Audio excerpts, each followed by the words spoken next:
Good morning, good afternoon, good evening, whatever it is, wherever you're at. Welcome back to Continuous and Never-Ending Improvement. I'm Jake Shortfager, joined by Olivia White, Samantha White, and Jalen Phillips.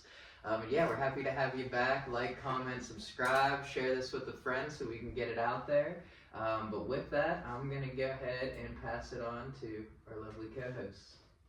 Yeah, so on the theme of this week being Valentine's Day on Friday, I thought we'd talk about love and commitment and what that kind of looks like. And I kind of wanted to start with an opener question of what characteristics do you consider around the word love, or what qualities, values are involved with that? What comes to the top of your mind? Selfless. That's the first thing that came to my mind too. Same wavelength. So I was thinking sacrifice. Ooh, Yeah. really going deep there. That's all I know. But those can be tied together pretty easily though, because I mean, to sacrifice for someone you have to be pretty selfless. Mm-hmm. Yeah. The other one I was thinking about, which I think goes hand in hand with this, is just generosity. Mm-hmm. I have some definitions that I found that kind of touch on some of the characteristics. The first one being, like, in the Bible, love is defined as an action that puts others before oneself and is characterized by kindness, patience, and selflessness. And then in a relationship, love can be best defined as deep connection characterized by mutual respect, trust, commitment, understanding, and support, where partners actively work to prioritize each other's well-being and happiness, accepting each other fully, even through challenges, while fostering personal growth together. So yeah, you guys kind of encompass right away the selflessness part, which is a huge aspect of it. Which kind of goes into my next question, because that can, be difficult sometimes. What difficulties do you or have you had with or around love and loving others? Oh, that's a tough one. I guess like we just kind of went over in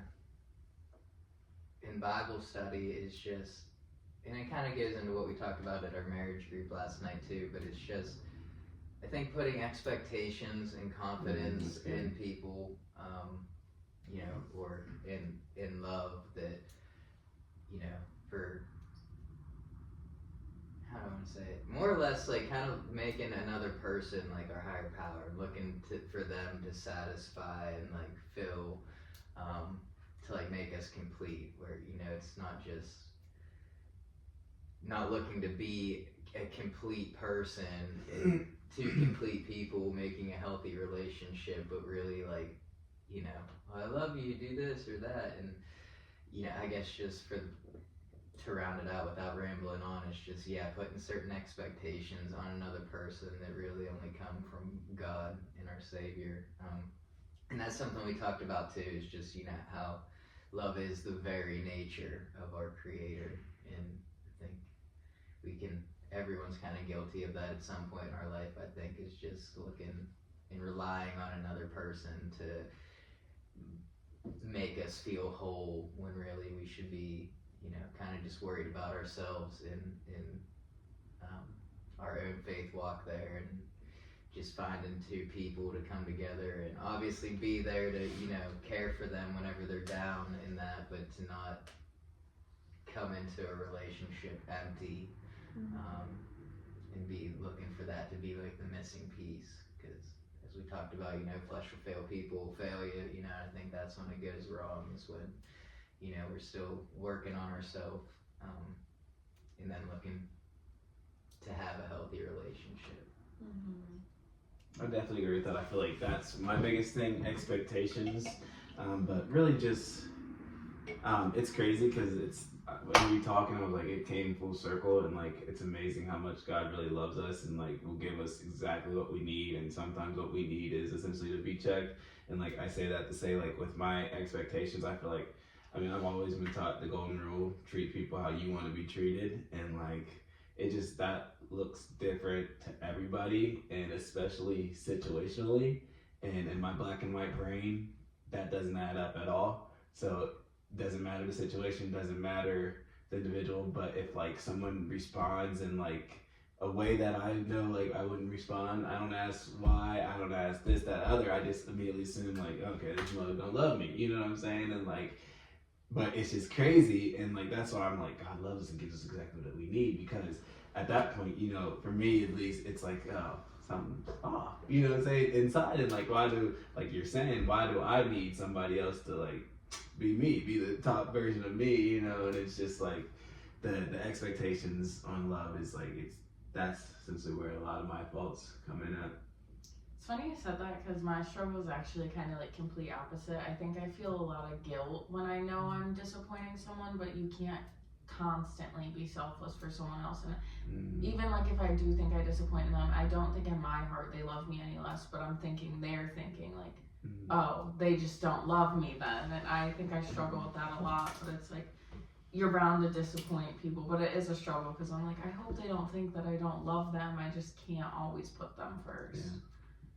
But Yeah, that's a good point, because I think that guilt serves a purpose though too, in terms of, I mean, obviously we don't want to disappoint people every day, but I think if we did it without any conviction, you know, that thing that disappoints people without any conviction, and there would be no like pull to change that that action or whatever it may be. So I mean, I think there's a balance there, obviously, as we were talking about, not being too hard on ourselves. But I think, yeah, to kind of realize, I think that means that there is a healthy love there. That like, I feel guilty because I don't want to let this person down and lead you on the right path of, you know, this is something that I want to live up to, and I want to, you know, be selfless in, and you know, forgiving. But I mean, that's another one that I think is in there, is just forgiveness, you know, and to really ask for that forgiveness. And so yeah, I mean, I think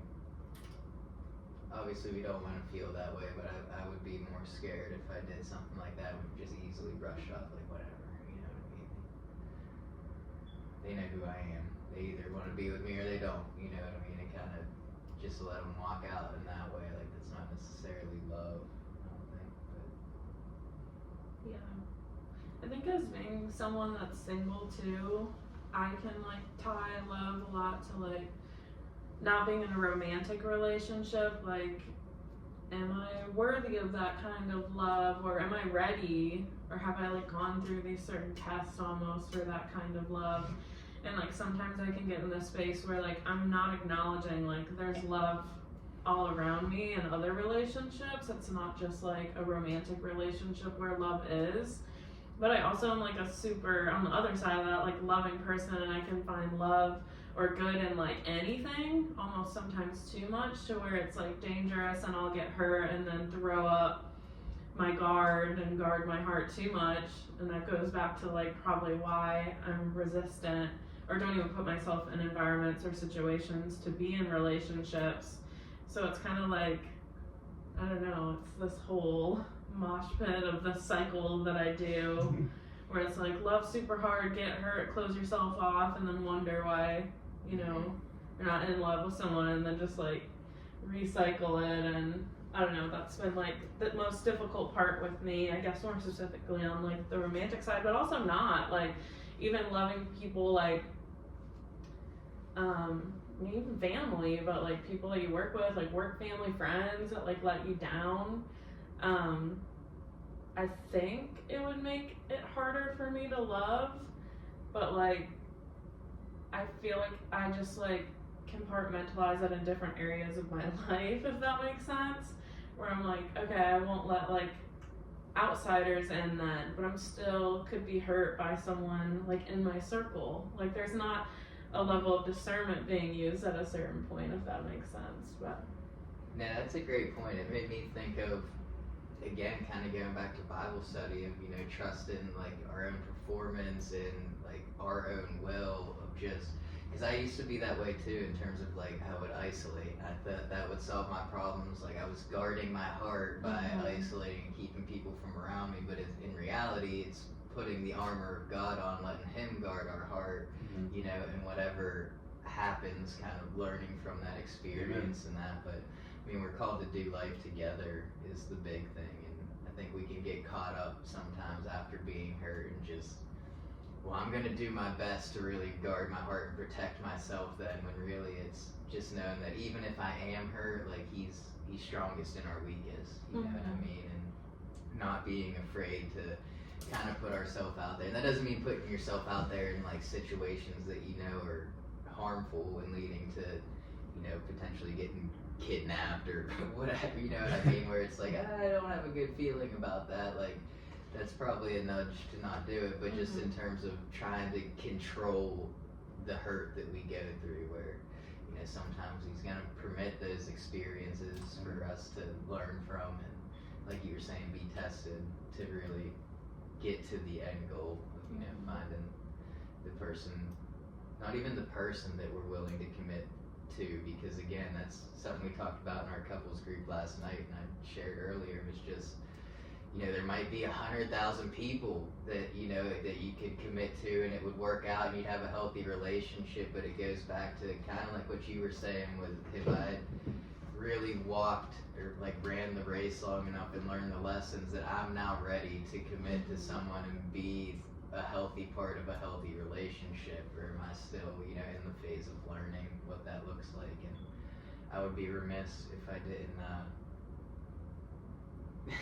say, I was just thinking earlier how I was going to slide it in there, but you know, sit down, be humble. You know, after the halftime show, you gotta slide that in there somewhere. But you know, just that humility of, you know, I'm not perfect. I'm gonna do things that disappoint people, and it's just, you know, I can't.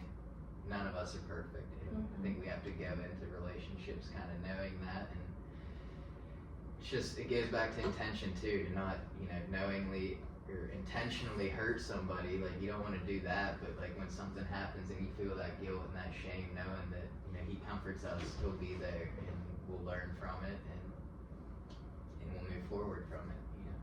Yeah, I'm kind of curious on that. A thought I had when you were talking about that is, I don't know if you guys have experienced this, but I've done this to myself where I'm like, I love somebody and they hurt me, and then I don't want to open myself up to loving someone else because it makes me think like, did I love that person then if I could so easily move on? You know, if that makes sense? I'm like, but then I'm limiting myself, like you're saying, to thinking like, oh, I have like one soulmate or one person I could love, but it makes me question, or I guess on the point of what we talked about earlier, have less confidence in my ability to discern, do I know what it would feel like if I'm like, I had all these deep feelings for someone for years and now I'm just able to just whatever, you know? It kind of, it's like that weird thing where it's like, but don't limit yourself to thinking love is just with one person. I love so many other people in my life, you know? Yeah, it's so interesting because like people say all the time, like, you can be with someone, like even like someone like say you dated in high school and like, oh, that was your first love. It's not like love ever goes away. It's just like where you're willing to put it for the long run. And I think like that is a thought, like you're saying, like a lot of people do have, but it's like you also have to be like, I love myself enough to know that kind of love isn't meant for me, and like the love that is meant for me, like I will know. And like I don't know, it's a hard adjustment to be like, I don't want to run away from that, but you still love that person. Like someone will love you the correct way. I don't know, it's weird. That's so hard though. It's totally one of those things that's way easier said than done, because you question everything you think after that almost, you know? Yeah, I mean, and vice versa, people say like the same thing, like when they like break up and someone's like with someone new, you're like, okay, they never loved me, they moved on quick, but there's so many other reasons why people do it too, and you'll never know. Yeah, I mean, that, I think, you know, one or the other could be true. I don't think, you know, it's ever like, maybe they didn't love you, you know what I mean, is the thing. But that, for me at least, was something I had to analyze in my past, was just, like, really what lust is, you know. It's like the opposite of love, which is, you know, we said in the beginning, like, love is selfless, well, lust is selfish, you know. It doesn't necessarily have to be, like, just the sexual nature of it, but, like, just, like we were sharing, just kind of getting in a relationship to fulfill a certain need that I want. Like, that person brings me confidence, you know what I mean? Because look how beautiful they are, and that's, you know what I mean, I'm with them, or whatever it is, you know what I mean? But just yeah, when it's like a selfish thing and it's kind of looking to, and there's I think it's the St. Francis prayer, but it says in part of it, like, seek to comfort rather than to be comforted. And I think that goes into it too. Like, am I seeking this relationship because it comforts me, or because I love them and I'm willing to comfort them, in sickness and in health, for better or for worse? Whether it, and hopefully it grows into that, if you really do love them. But yeah, I thought it was cool last night too. They talked about actually soulmates, and I mean, I don't know if I ever really believe. I think I did it like earlier in my life, but I definitely haven't recently, just because it is just, a commitment. I think you can love somebody and commit to them, and like I was saying earlier, it can work out with a number of people if you're willing to commit and be selfless and forgive and, let those desires fade. But it talked about how it's actually like a Greek mythology thing is soulmates, because it talks about how like two people were one and Zeus split them in half, and that's why and I bring that up because I think a lot of times, like, believing that, we can miss out on a lot of opportunity, because it's like, I'm looking for my soulmate, when it's like, I'm looking for love, what I mean? And that doesn't necessarily require a soulmate that, might never actually be obtainable, or you believe someone's your soulmate and then you're hurt to the point where, you're afraid to put yourself back out there because it didn't work out and you thought that was the one, when it's more about, and that's what they talked about last night too, is kind of just focusing on yourself. Not that you're not committed to comfort them, but like, how can I be better? You know what I mean? Not what do I need my partner to do for me to act better? Yeah. Like, well, if he just acted this way, I wouldn't feel this way. So, why do I feel this way? Like, what do I need to do so that, I can hold up my end of the bargain? Yeah, I feel like we have multiple soulmates, because I can say, like, I feel like I have friends that feel like soulmates to me, to where it's like wherever we go in life, like, we find each other and we're willing to listen to the other person and have that selfless kind of love. So it's like hard when you feel that way with someone like that you're not like, oh, I could have multiple romantic soulmates as well. Like, so yeah, it's just like finding the love and not saying I have one person I'm destined to be with. And yeah, it becomes toxic. I mean, love, people say, like, it can be, like, extremely addictive, and, like, I don't know, it's weird, but it is so true. There's so many different soulmates. Like, people say, like, dogs are their soulmates, which is so true. Like, but you're not gonna, like, if unfortunately you have to put your dog down, you're not gonna be like, I'm never getting a dog again because that was my soulmate. So, like, why do we do it with relationships so bad? But I think there's a huge difference, and I'm curious to, like, see what you guys think, because I've had this debate a couple times, and maybe I just think about it differently, but I think there's a big difference in, like, loving someone and being in love with someone. But I don't know if that makes sense. I think it makes sense. What's your take on it? I just think, like, there's a difference? Yeah. I definitely think that makes sense. I think that, I just don't know how to comprehend it. I think it's heavily like what you were saying, Jake, like love or lust. You know what I'm saying? I'm just like having a hard time fathoming which one's which. You know what I'm saying? Like, I feel like it's a tough one. I feel like if you're in love with somebody, it's like more. This is just my opinion, so it could be way off. But I feel like if you're in love with somebody, it's like more lust. But if you're like, wait, what was that? What I'm sorry. Just loving someone and being in love with someone. Loving someone. Okay, yeah, so if you're in love, I meant to say, I don't know if I said that the first time. I feel like it's more of a lust thing, you know what I'm saying? And I feel like if you actually love somebody, it's more of a true love. You know what I'm saying? Because when I think of I'm in love with this person, you know, again, personally, I go, why am I in love with this person? You know what I'm saying? And then you see that? Why am I? What is in it for me? Whereas if I love this person, I give it 2 craps. You know what I'm saying? Let's go. So I love you. I'm gonna do what I gotta do for you. You know what I'm saying? So I think it's a big difference. I really do. And I think it's like a tough one, like, cause it's easy to walk that line. You know what I'm saying? And we all get selfish. And the more like you're walking the line, the more you're just gonna throw dirt on the line so you can't see it. You just, blind it all out because you're in love. You're in your own happy world. You're in your own happy place. But you actually love that person. And that's where the rubber hits the road, I guess. But that's my opinion. I don't know if I'm a good person to answer this because honestly I don't know if I've truly ever been in love because I took it a different way, thinking like I feel like in love takes two to tango, because if I'm in love, or I think I'm in love with someone, meaning I'm being selfless and prioritizing their needs, but they're not reciprocating them, it kind of does become like a lust thing then, because you're loving them without getting your like mutually like filling each other's cups. And like I think at least in my experience, like there's different seasons where it's like I can feel like I'm in love with this person and then like or they're in love with me at a different it's not lining up. I feel like it has to line up is the way I look at it, but I don't know. Yeah, I like that point. Honestly, I didn't know really how to think about it at first. It was, I mean, that's a great question. Honestly, just because I think it's so common in just in life to talk about like, oh, I'm in love with this person, but like you said, I think it takes two to be in love. You know what I mean? Because one person can be in love and the other person cannot, and then it turns into stalking. Yeah, literally though. You know, and so yeah, I think it just goes to kind of like what we were talking about earlier, but like Hesed's the word for like steadfast love in Hebrew, and I think it's more that like when two people are have steadfast love for each other, they can be in love with one another. But it makes me think too of like in sobriety, they talk about like early on there's this pink cloud, which is like, you know, it just feels so good, like after, you know, the hard part of like the detox and all this, like, okay, yeah, it just feels so good because I'm sober and I haven't lived this way. But eventually like that pink cloud fades. It's almost like a honeymoon phase.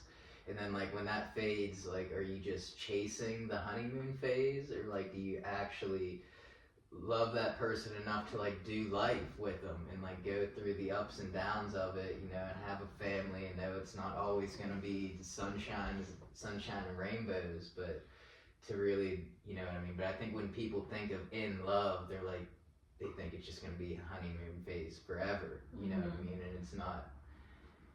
At least when I think of it, you know what I mean? That's what I think people mean by I'm just so in love with this person, you know what I mean? Like, yeah, just with that over infatuation rather than just, I like how you said it, with two people being in love to where it's like a steady, you know, serious kind of love where like, again, you're willing to do life together, you're there for each other in the lows, not like I need you to be here, or there's like that fear, well what if they leave me, you know what I mean, to where like, is that love if there's that fear there, you know what I mean, where, you know, what if they leave me? I don't think that should necessarily be a thing if you're really in love with, like if two people are really in love, where it's like you should know like, okay, no, like I could get, like last night I talked about, I can get MS and I'm confident that like my partner's gonna stand by me, or my partner can get MS and I'm gonna stand by them, you know, no matter what happens or whatever changes, you know, that was just the example that they used last night. But like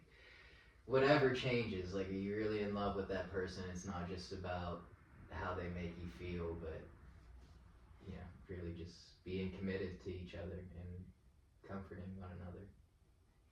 I feel like there's signs. Oh, what were we saying?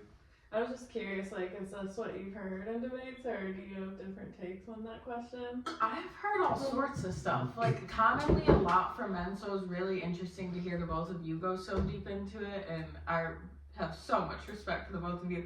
The instant answer I usually get from men is like, there's no difference.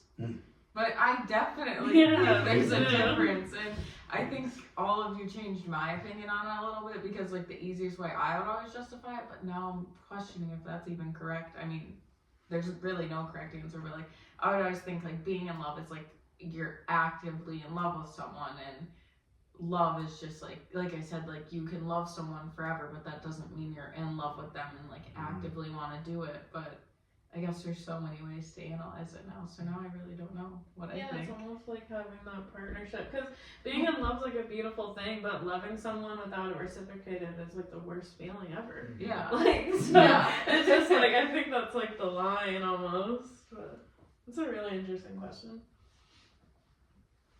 Yeah, I can't, you said something in there that I can't really remember what it is, but it made me think of just,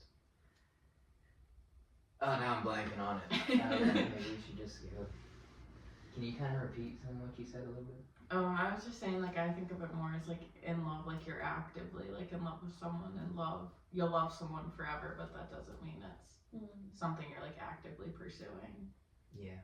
It kind of made me think when you said that too, like the casual way of being like, I have love for that person. Yeah. You know, where it's like, I'm in love with that person. It's like, there's so much more depth to that. Yeah, there's a lot of weight to that, like, because we toss love around a lot. Like, I could be like, I love Coca-Cola, but I'm not going to be like, I am in love.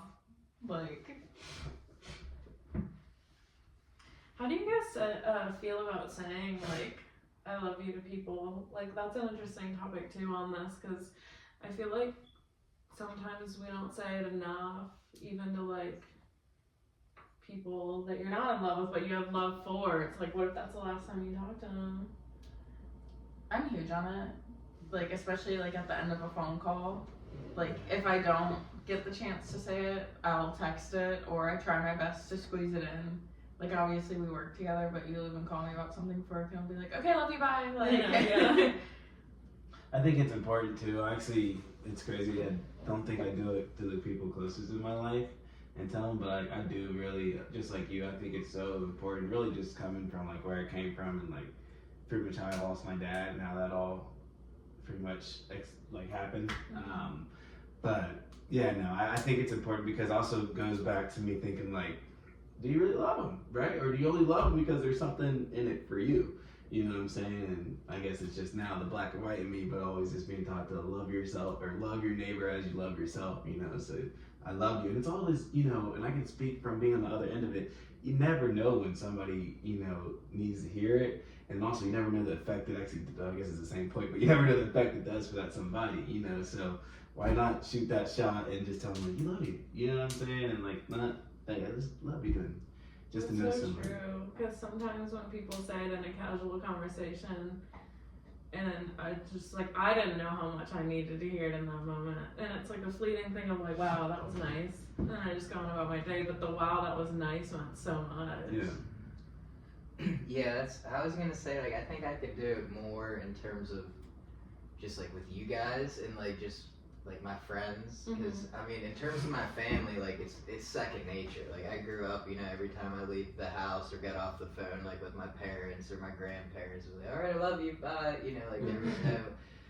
I didn't ever like get off the phone without saying it. That's you know, we said it all the time. And like with Kaylee, you know, it's always just random, like I love you. You know, now it's like we mimic Harper when we do it because she just said, I love you. You know, just the way little kids say it is awesome, but. Yeah, I mean, like, with those closest to me, it's just something that, like, we'll just be dead quiet of it. I love you, you know what I mean? And, but also, I think it goes to, like, sometimes, like, does it... Lose its meaning? Yeah, I don't want to say lose its meaning, but, like... So I paused, because I was kind of thinking about how I wanted to say it, but just in terms of, like, if you're saying it but not showing it, I guess, you know what I mean? You're saying like, but I love you, you know, I love you, and it's like, but do you? Like, kind of going back to like, well, again, not having expectations where like, you didn't do this, you didn't do this, you didn't do this, but like, are you really being like selfless, sacrificial in those things, or are you just like kind of being manipulative with it, like, but I love you, you know, and kind of knowing what emotion that'll bring out of somebody, you know? I guess that's just the thought that came from me, is like some people can say it and not mean it, and some people just, you know, it's second nature for them, you know? Yeah. I think it's just really, if you're gonna say it, mean it, you know what I mean? It can be a red flag sometimes when you're in a fight and someone's like, I love you though, you shouldn't think that about me, and it's like, I can feel how I feel, that doesn't negate how I feel. Yeah. Right. Yeah, you can't use it to justify your actions. Like, it's kind of like I said, like, I know, like, when someone disappoints me, like, I know they still love me. Yeah. I, like, you don't need to say that. Yeah, it goes without like, saying. Yeah. Sometimes. It's like, I don't think you purposely made me mad because you don't love me. Like, I still know you love me, but yeah, you have to be careful with it. Like, well, that's tough though, because love is truth, you know, and sometimes the love is saying the hard things, and it's like, that's because that's something I'm gonna be straight with y'all. Like, I say it, like, because I'm like, when I say it, you guys know I'm not good at delivering hard things at all. But like, I literally can not necessarily sense it, but I can sense in the moment, like, okay, it shifted, and like, I just want them to know genuinely, this is how love, like, love. I just want you to be the best you can be. You know what I'm saying? And it's like, I completely understand how that definitely can come up. Like, bro, you tough as hell. You know what I'm saying? But it's like, it's really not. At least in my opinion, that's why it's like it's tough. I think to that point though, with what Jake was touching on, is like if that's like the main space when you're using it though, then it's like, okay. Like, I get what you're saying. It's not that it's not important to mention it then, but that if that's like mainly the only time you're mentioning it, you're not mentioning it when you get out of the car, you get off the phone. You're only mentioning it to like solidify a point or soften a blow. Yeah. Then that's when it's like, do you? Or like, why are you even saying that right there, you know? Yeah, because that's kind of why I took such that long of a pause. Is, I mean, there's so much behind it, you know what I mean? And I was like, where do I want to start with it? But because my initial thought was like, sometimes it doesn't need to be said, you know, if you're showing it, but that doesn't mean to not say it, you know what I mean? And let them know. But to your point, it's like, yeah, you know, sometimes love is saying the hard things, but what I thought there too is just sometimes it's not saying the hard things and realizing like what I want to say is selfish, and just sometimes all I need to say is, but I love you, you know what I mean? And just comforting them in that, and you know, and I'm not the one that's supposed to change them, if that even needs change. Like maybe what's, you know, maybe the hard thing I want to say, like I was saying, is just selfish, and you know, I want them to do this because it'll make me feel better, and not just like, well, I love you anyways, you know what I mean?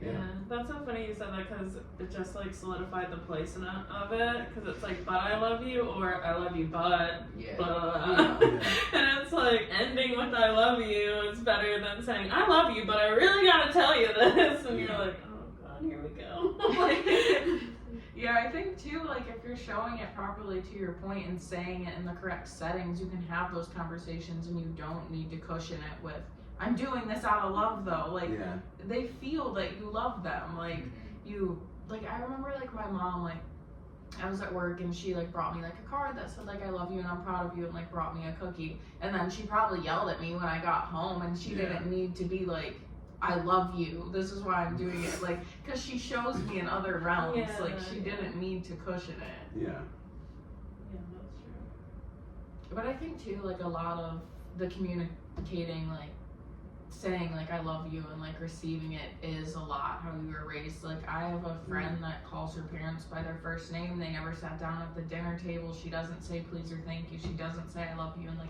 it makes her physically uncomfortable to like be hugged and be told like I love you. So I think a lot of it is how you're raised and maybe adjusting to it over time. You know what's funny, like, just to make a humorous shift here, like I've had people like say I love you accidentally getting off the phone, and like it actually is significant to me though, like not to put his business out there, but like Blake, who's like really serious, like all, and like sometimes you're like, does he not even like me, like why is he so direct, this, that, and the other, like he got off the phone one day and he's like, okay, talk to you later, love you. And like I took like a pause after the phone, because I knew he just like sent it to his kids and his wife, and he accidentally slipped it in there, but I was like, maybe he does love me. Like, you know, it's just like, it's such a good thing to hear from anyone. It just makes you stop in your tracks for a moment, which is like the cool thing about it.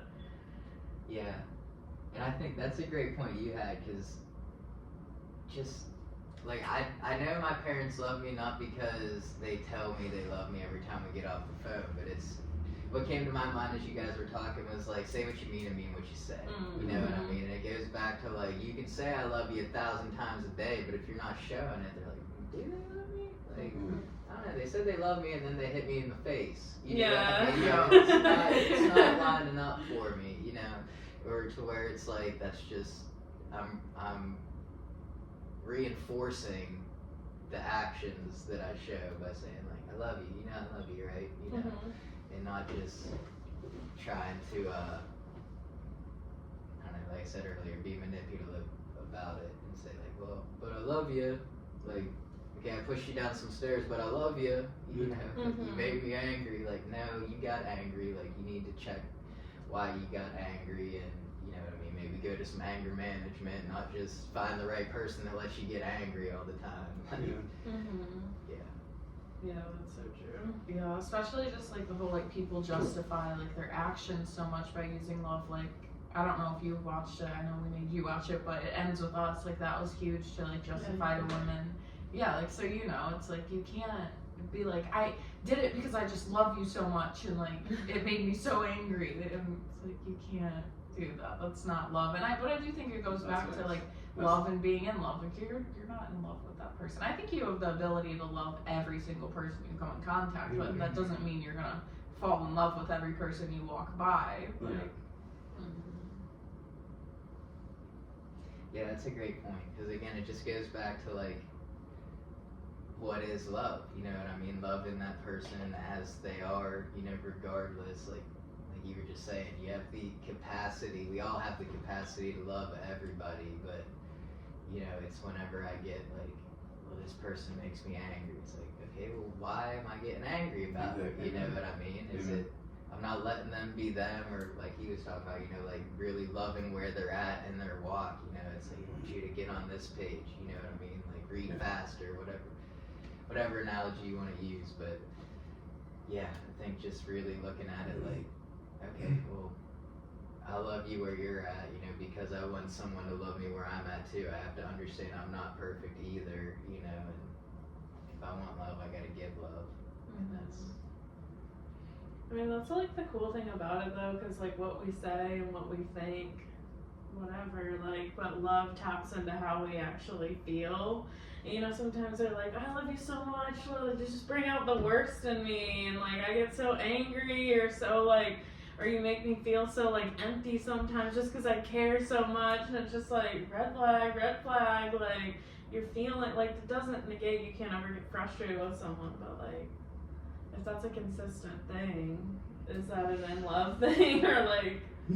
yeah, I think that's a projection of how you love yourself, and now you're pushing it onto them. Yeah. But to the point that it like controls how you're feeling, I think it was interesting when I was looking stuff up. It said that love leads to the deactivation of the amygdala, which is like some sort of gland in your mind that regulates fear. Yeah, that sure. Amygdala. Yeah. But it makes you brave, which is so interesting that like love can kind of make you fearless, which I think could be a good and a bad thing, however you take it. Totally. How can it be a bad thing?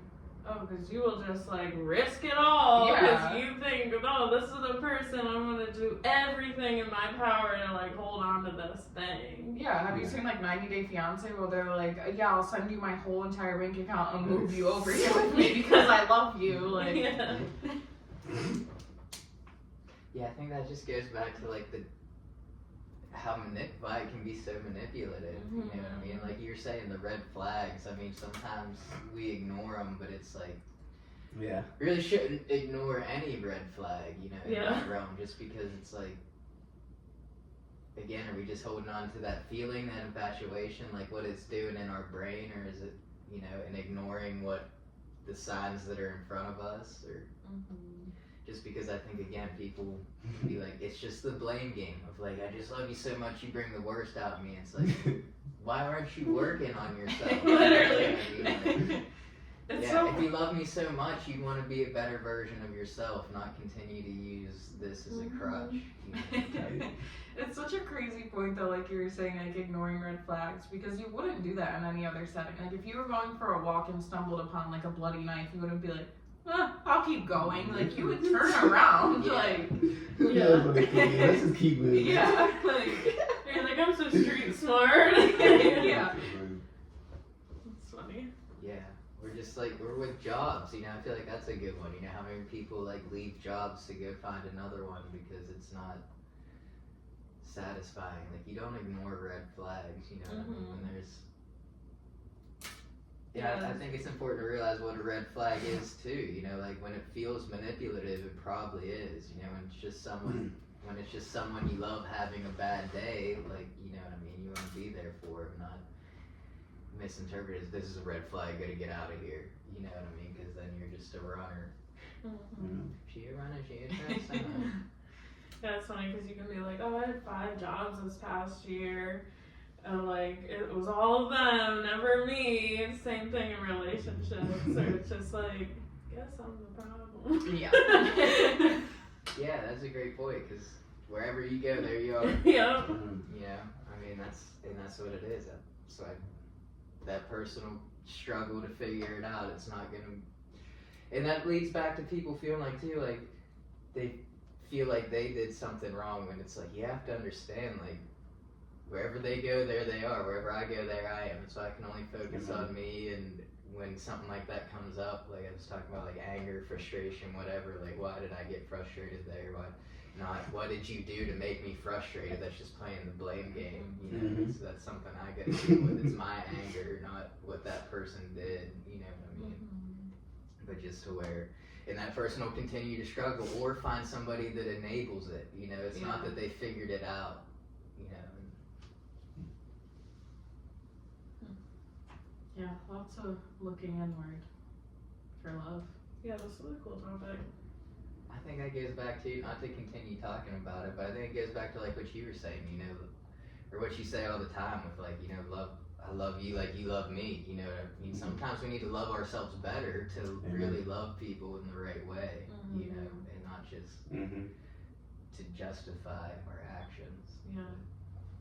Yeah, because that could be super toxic, especially depending on like what your definition is of love, and like how you feel like just that, you know, and then you love yourself based on that, and you treat other people like that, and realistically you're screwing it up, for lack of better or your terms. Yeah, you gotta give yourself grace to give others grace. Absolutely. Tell people you love them. Don't be afraid. If it's a red flag, that means stop. Okay. It's not a green light. Red flags are not green lights.